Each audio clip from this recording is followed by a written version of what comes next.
Honorable Speaker, Chief Minister, Ministers, Leader of Opposition, and Honorable Members.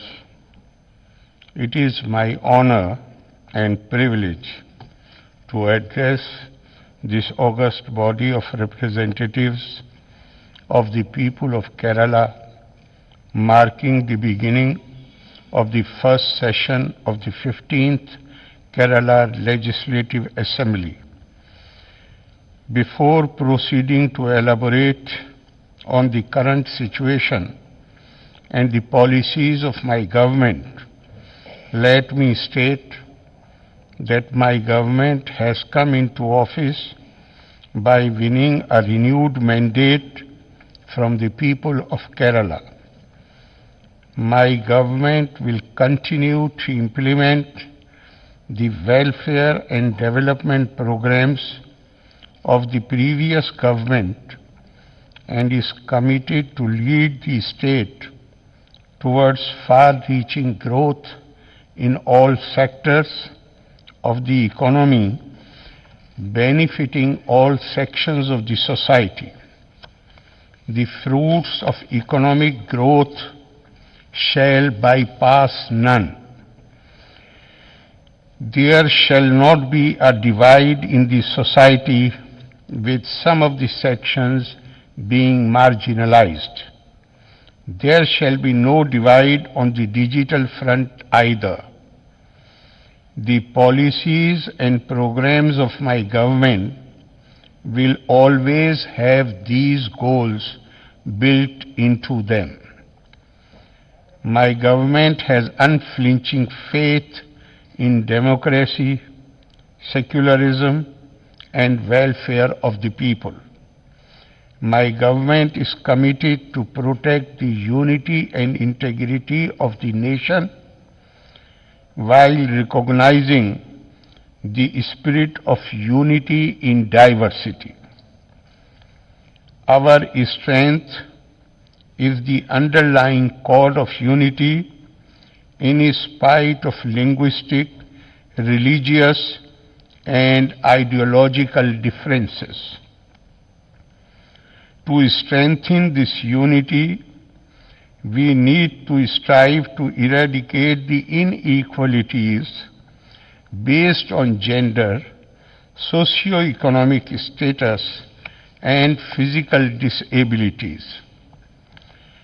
My government is committed to make the promises made in the election manifesto a reality. My government believes that pledges made to the people are to be redeemed continuously and are not once merely to be reiterated at 5-year intervals. My government has begun its functioning by initiating steps to implement key promises made in the election manifesto. I state with satisfaction that my government remains committed to the promises made to the people. We meet today as the spectre of the COVID-19 pandemic is still haunting countries across the world. Kerala too has been affected badly, but we have been able to contain the case fatality rate.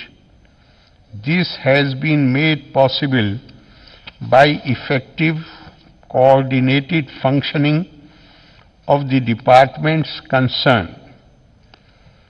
The health, police, disaster management, local self-government, revenue were in the lead. The people's participation within the framework of empowered local self-governments deserves special mention.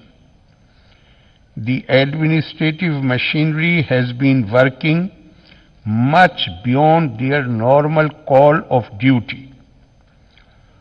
In the face of this unprecedented challenge, a counter-cyclical fiscal policy to stimulate the economy has been initiated, lest the economic slowdown should become steeper.